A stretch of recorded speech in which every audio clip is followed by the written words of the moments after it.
This is Harsh Rules. I'm Ben Harsh, and today we're going to learn to play Rocketmen. Rocketmen will be released in 2020 by Phalanx and is designed by Martin Wallace. This game supports up to 4 players and takes 30 to 90 minutes to play. Phalanx Games will launch a Kickstarter for Rocketmen on January 27th. They were kind enough to provide me with a prototype version of this game to show you how it works. If you're interested in backing the Kickstarter and getting your own copy of the final game, I will leave a link in the description. Now, let's learn to play Rocketmen.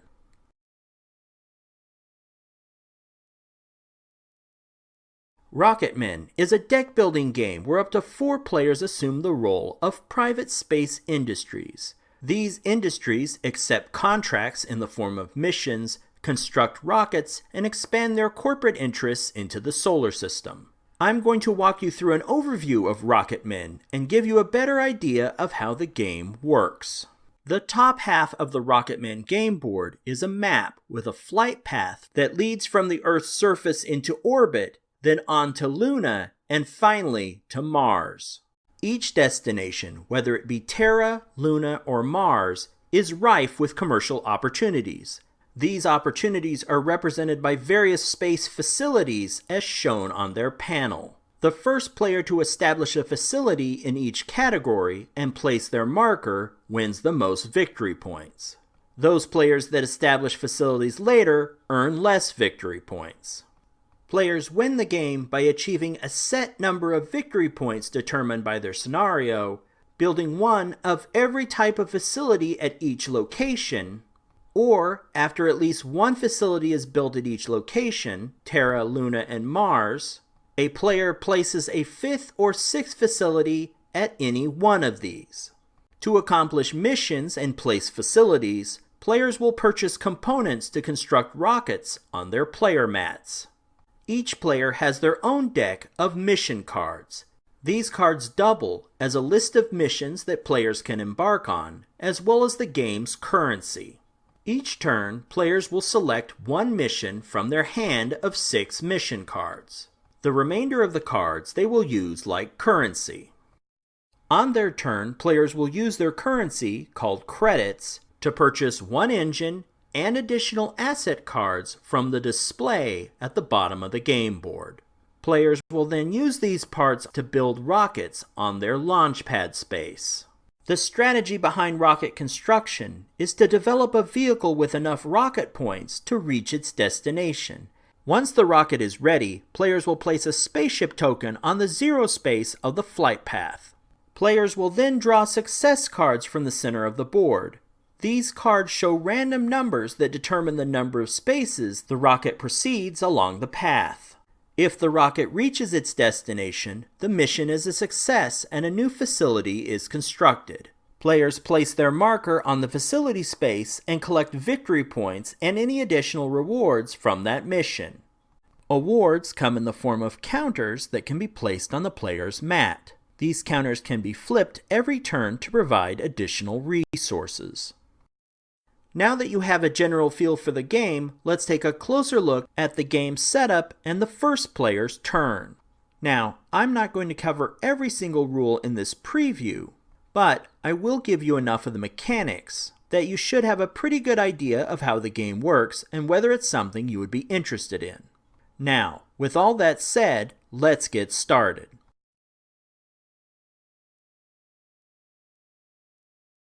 For our first step of setup, let's get our cards organized. Find all the cards with the Rocketmen logo. These cards are all color-coded for quick organization. Then sort them into the following groups. Make a space for mission cards in 4 colors. These cards are synchronized to the player colors: blue, red, silver, and gold. Next, sort out the asset cards. Asset 1 cards are teal, and Asset 2 cards are pink. After that, locate the gray engine cards. Then sort them into piles for each engine type: small booster, large booster, and ion drive. Finally, you should have the orange threat cards. Also sort them into piles of each type: asteroid impact, climate change, and pandemic. If you organize your cards in this fashion, setup is a snap. Now that we have our cards organized, let's prepare the main deck for the game, called the Asset Deck. To create this deck, we'll need the Asset 1 teal deck and the Asset 2 pink deck. Next, find the orange threat cards. Shuffle one type of each threat card into the teal deck and the remainder of the threat cards into the pink deck. Finally, place the shuffled teal deck on top of the pink deck. Now we're ready to set up the gameplay area. To set up the gameplay area, first place the game board. Then, place the 4 colored player mats around the board. Then, randomly choose one player to receive the first player token. This token is merely a reminder of the first person to start off a player round. Players will take turns in a clockwise fashion after this first player. After that, shuffle and then place the mission deck on each player mat.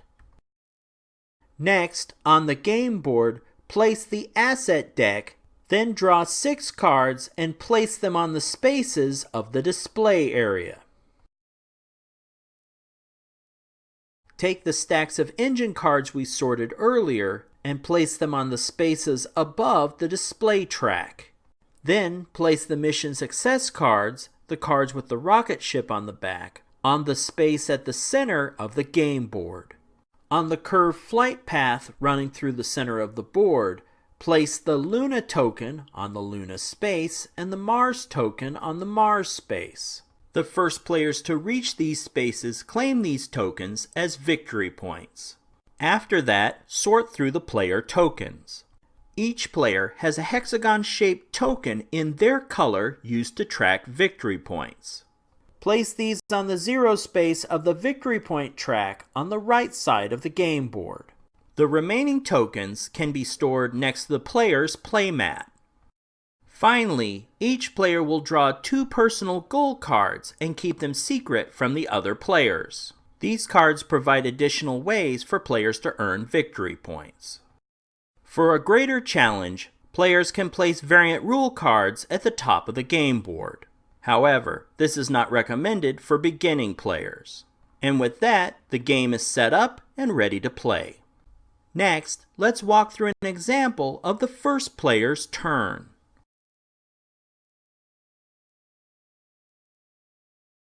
Let's walk through the first player's turn to learn the basics. Each player's mission cards are stacked into a draw deck, which is located on the center space of the player mat. So first, the red player draws 6 of these cards into his hand. Mission cards in a player's hand represent 2 things. Primarily, they act as the player's resources. Icons in the upper left-hand corner identify the resource type. The lower half of the mission card, however, represent available missions a player can undertake.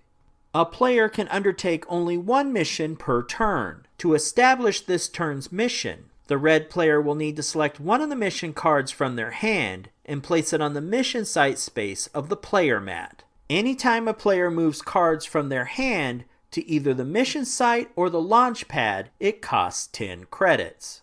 The red player decides to establish Manned Spaceship as their mission for this turn. To complete this purchase, the red player will spend the asteroid mining card for 10 credits by placing it in the holding area. All purchased cards and cards used as payments are kept in the holding area until the end of the turn. After that, they're moved to the discard pile. Now that the red player has established manned spaceflight as their mission, let's learn more about it by taking a closer look at the mission card. Now, let's take a closer look at the mission box on the lower half of this card. On the left-hand side of this box are the destinations eligible for this mission. Be aware, not all missions are eligible for all destinations. Manned spaceflight just happens to be on all 3.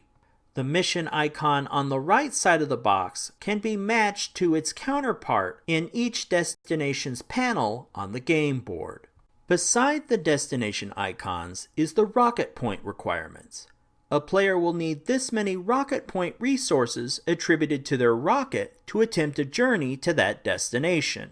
Besides this is an icon that indicates the number of success cards the player will draw to propel their rocket along the flight path. Finally, if the mission is successful, the icon in the lower right-hand corner tells the player their token award. Tokens can be permanently added to the player's mat and spent to assist in funding future missions.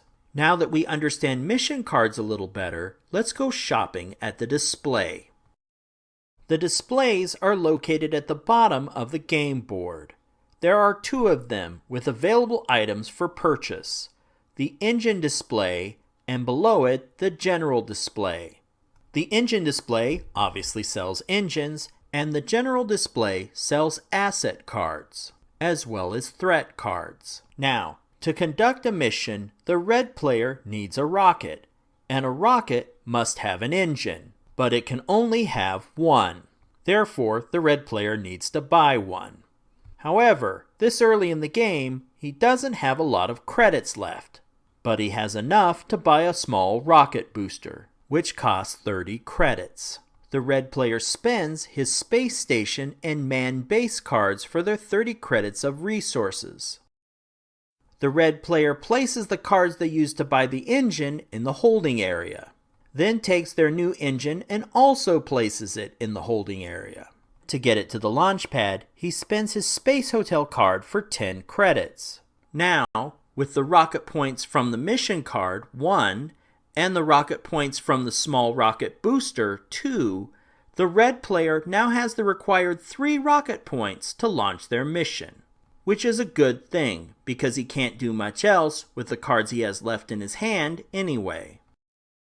Although the red player can't afford much at the beginning of the game, let's talk about what players can buy from the display later on and how it works. Asset cards come in 2 types. Cards whose text has the keyword Launchpad can be attached to rockets. By purchasing these cards, the appropriate technology icon can help boost your rocket, and there are mission-specific actions that can be conducted to ensure success. Cards marked with the keyword action can be played for other game effects. Then there are threat cards which pop up throughout the deck.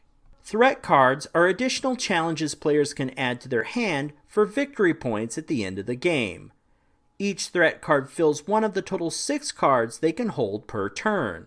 However, if players purchase the storage batteries card, they can safely discard their threat card and still earn victory points at the end of the game.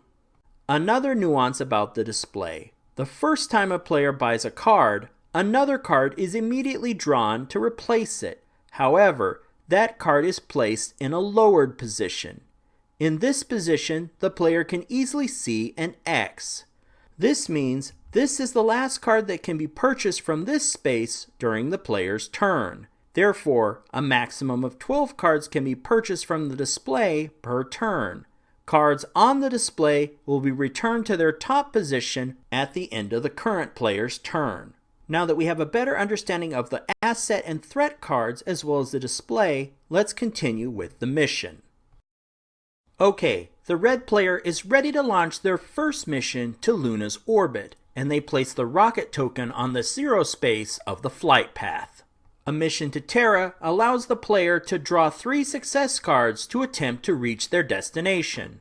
A quick note though, each destination has a technology booster icon. Luna's is computer technology. If the player's rocket had cards with the same resource icon, they would be able to boost that many spaces prior to drawing any success cards. This helps mitigate the risk of failure of not reaching the destination.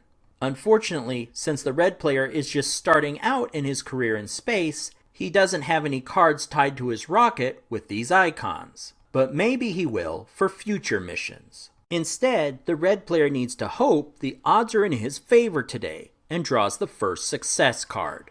The result is a 3, and he moves the rocket token 3 spaces on the flight path. The next card he draws is a 1. Now things are not looking so good, but he moves his rocket anyway 1 space on the flight path. If the next card does not have enough points to get the rocket to Terra, then the mission is a failure and all the cards tied to it are discarded. He would then need to wait until his next turn to build a rocket and try again. So he draws his last success card. Fortunately, it's a 4. It's just enough to get the rocket token to Luna, which makes the mission a success. Now, let's take a closer look at Luna's mission panel to see what happens next.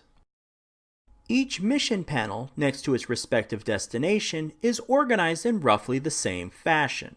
Let's walk through all the sections to understand this layout. In this panel, the destination is located in the upper right-hand corner. Below this is the technology booster icon, and a small card icon to the left with a 3 is a reminder of the number of success cards players can draw. Running along the bottom of the panel are the mission icons tied to the mission cards. And below each icon is that mission's rocket point cost. The spaces above these icons track the player's mission accomplishments. The extended circle above the icon is for the first player that accomplishes this mission. The number in the circle is the victory points that player earns. The red player completed manned spaceship, so he places his marker on this first space and collects the victory points for his accomplishment. The long space above this are for the players that subsequently complete this mission. As you can see, they may or may not earn victory points for this accomplishment. And finally, above these spaces is an icon reminder of the token awarded for completing this mission. Therefore, the red player receives this 2 rocket point token to add to their player mat. This means in subsequent turns that the red player can flip this token to add 2 rocket points to their mission immediately. And those extra 2 rocket points are going to be really helpful for the more difficult missions. Now, let's go back to the main board and see the red player wrap up their turn. The red player's turn is nearly over, just a few additional steps to complete before it's the next player's turn. First, the red player updates their marker on the victory point track. Completing the manned spaceship mission earned them 2 victory points.